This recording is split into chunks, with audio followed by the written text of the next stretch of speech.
Hi, everyone. Welcome back to Bufnagle the podcast, where we explore entertaining and enlightening discussions of the adventure of life and all things good. From science and technology to history and philosophy to leadership and success. We hope to give you a better understanding of the world and skills for everyone to pursue their own adventure.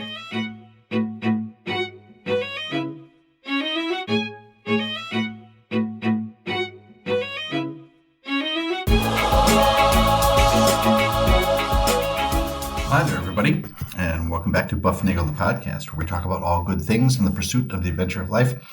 I'm Rafe, and I'm doing I think will probably be a reasonably short episode this week.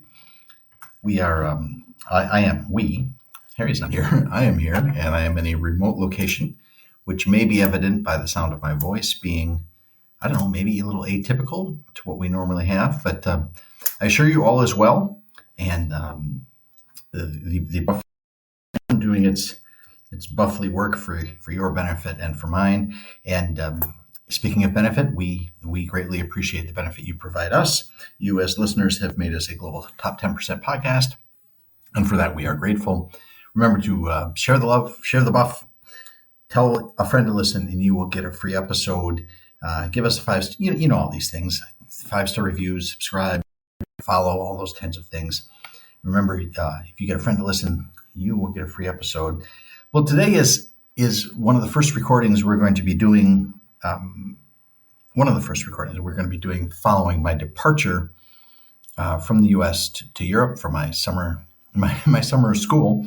Harry will taunt me that I'm on summer vacation, but that is not true. I'm here at school, slaving away, doing God's work with talent on loan from God, of course, and we're working real hard, doing the kinds of things that we're doing, trying to design beautiful things, learn how to create beautiful things, recognize beauty, and promote it forward.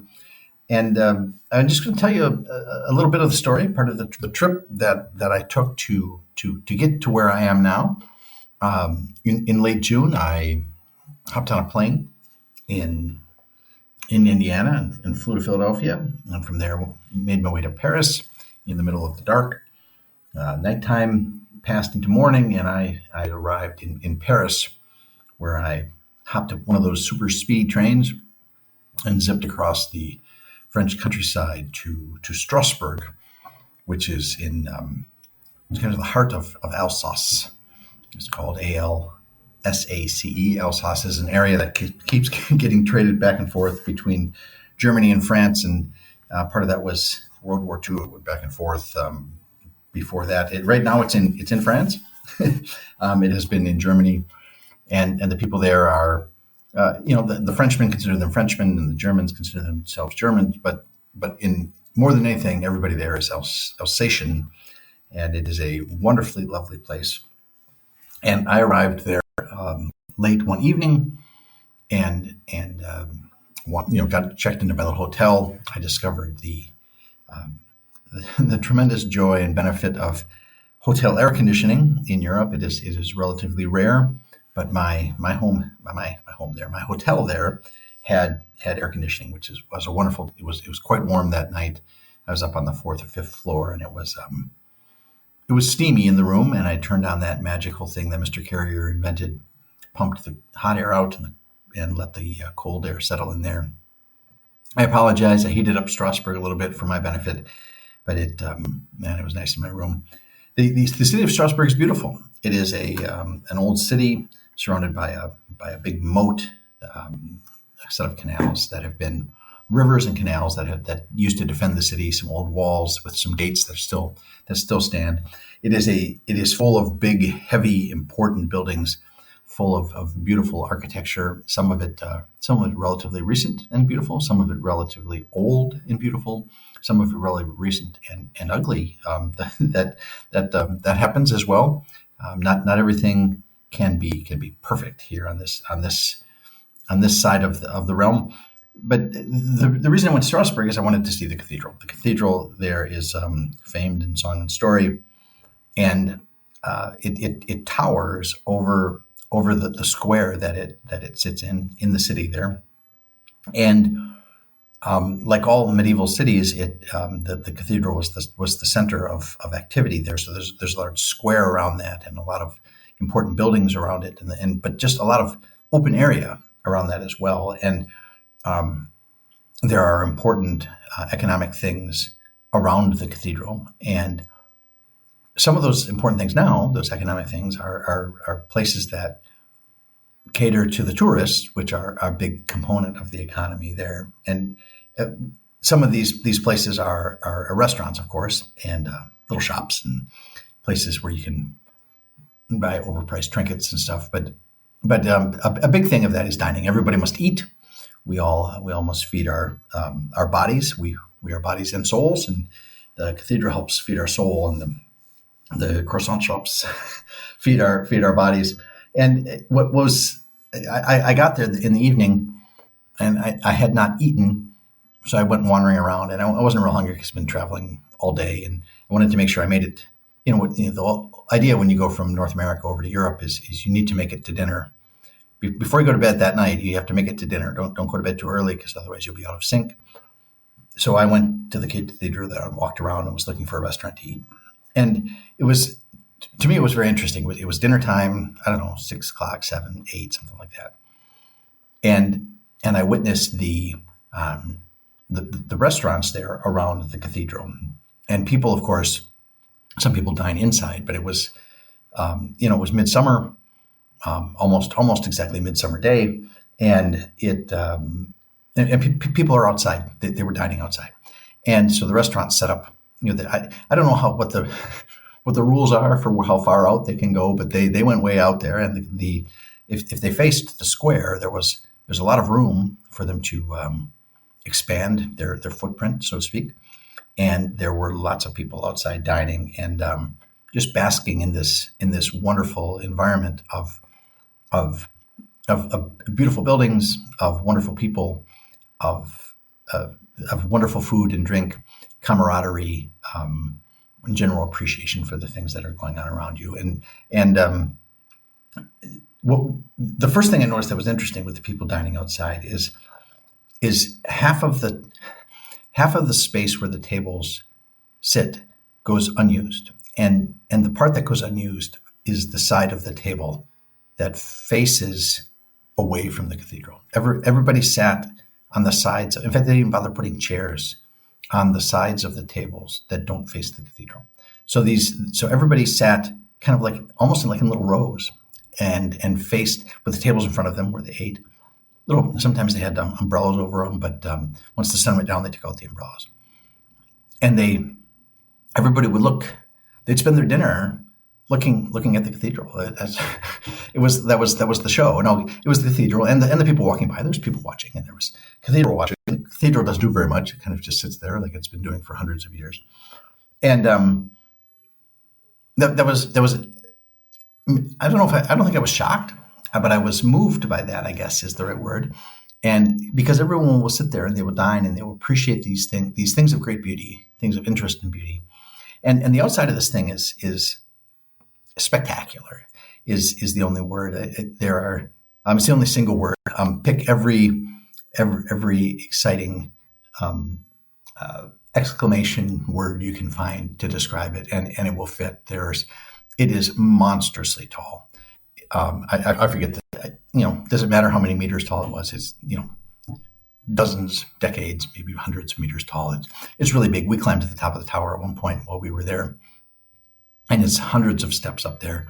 This gigantic bell tower. There's a place up at the top where they used to have picnics and family gatherings up on top of the bell tower. This is a monstrously huge thing, and everybody loves to look at it. It's beautiful Gothic architecture with all sorts of very light stonework and ironwork on the front and statues and pictures and stories being told on the outside and this symphony of stone that holds that holds this thing up. It is like a miracle of masonry and ingenuity with regard to how gravitational forces can be directed downward through stone.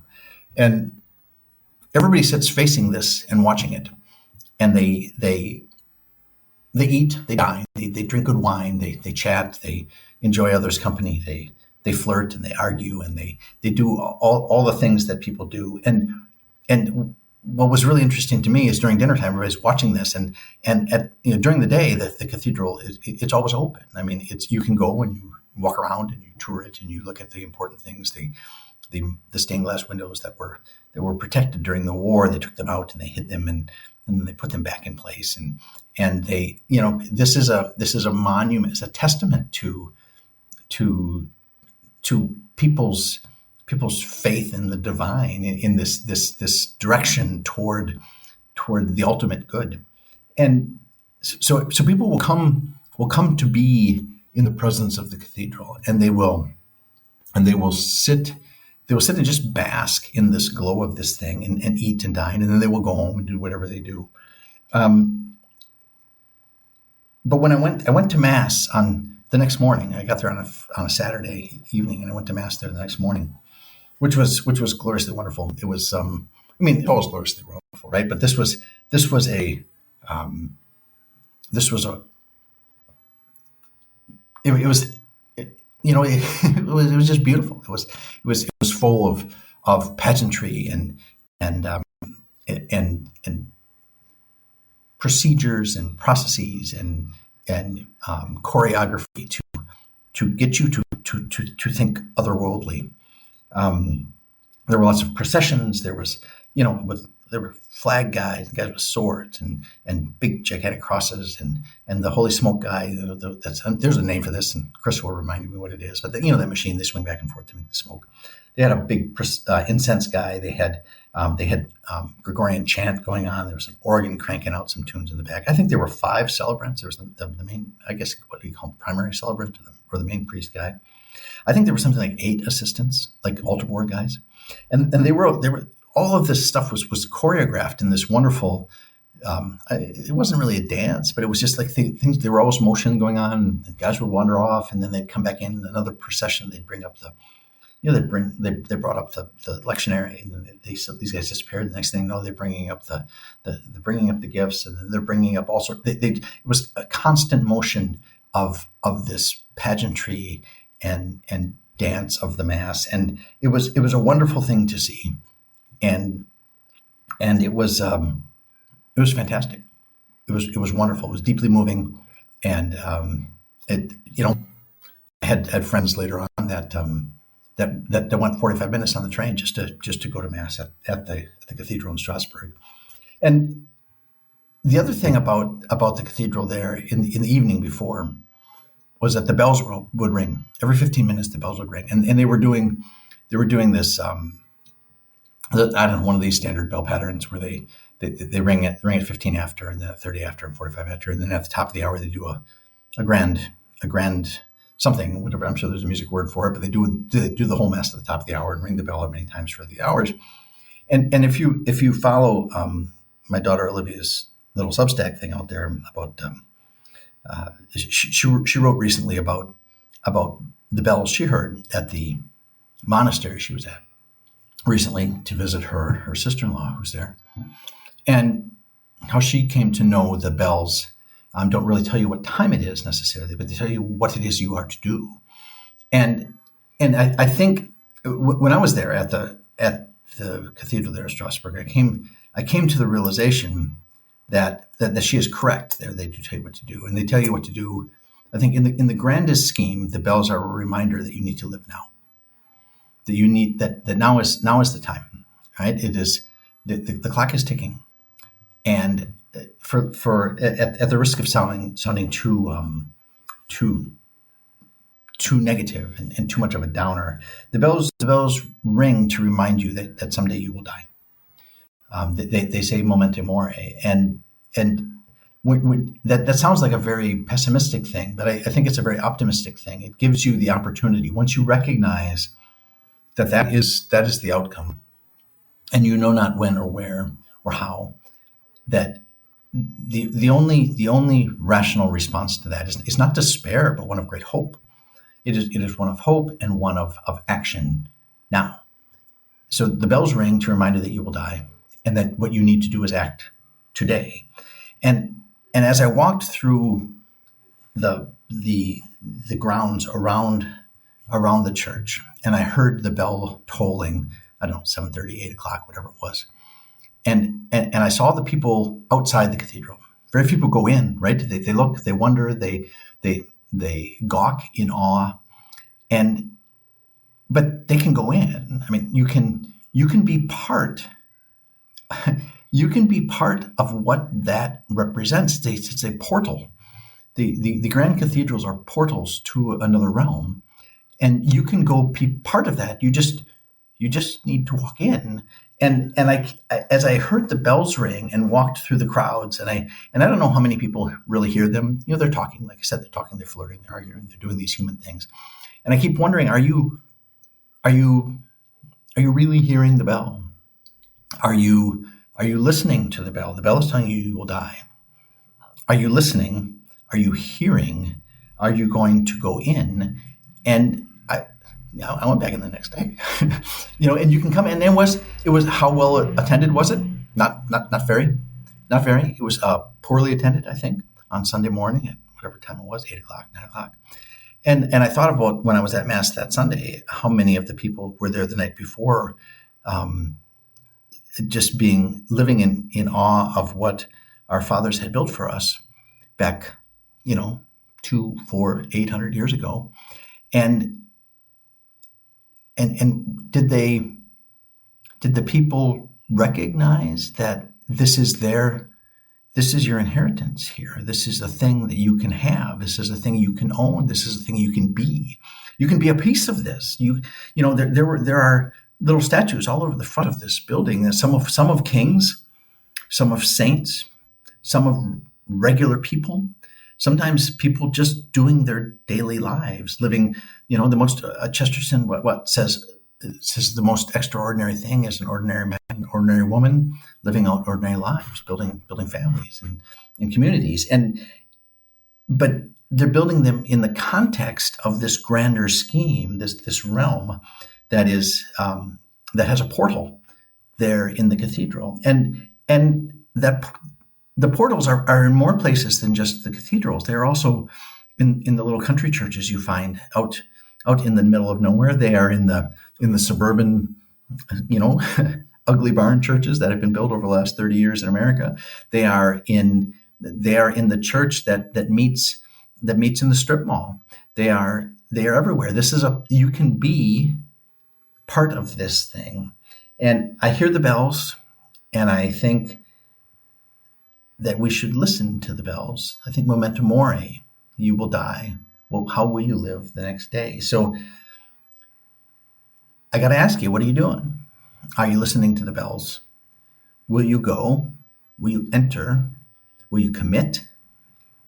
Hundreds of years ago, they committed to building things that they would never finish, that their children would never finish, that their grandchildren would never finish, but perhaps someone after that would finish it for them. They trusted that the future generations would continue what they started. And things are not as, things are looking a little bleak now. People are worried about the fall of the West, the fall of Europe, the fall of France. And are we building things now that people will come back and bask in front of in 1,000 years? If we are not doing that, why are we not? What are we doing? What are we doing? Are we protecting what we have? And are we taking part in building the portals to the realm that will lead to our eternal salvation? I don't know. That's the question. That's what I was thinking when I got to Strasbourg, and saw the wonderful people enjoying the glories that are the Strasbourg Cathedral. So anyway, that's what I got this week. We will be back with more as time goes on. We'll get back into our regular scheduled thing officially in September, and we will get us through. We'll limp our way through August with this kind of thing. Harry got some stuff coming up next week, I think, although that is not exactly certain how these things are going to sequence. So it might be Harry next week, it might be me. I don't think it'll be nothing, but you never know. So in the meantime, I'm going to encourage you to seek the good, live virtuously, and flourish, and enjoy the adventure of life.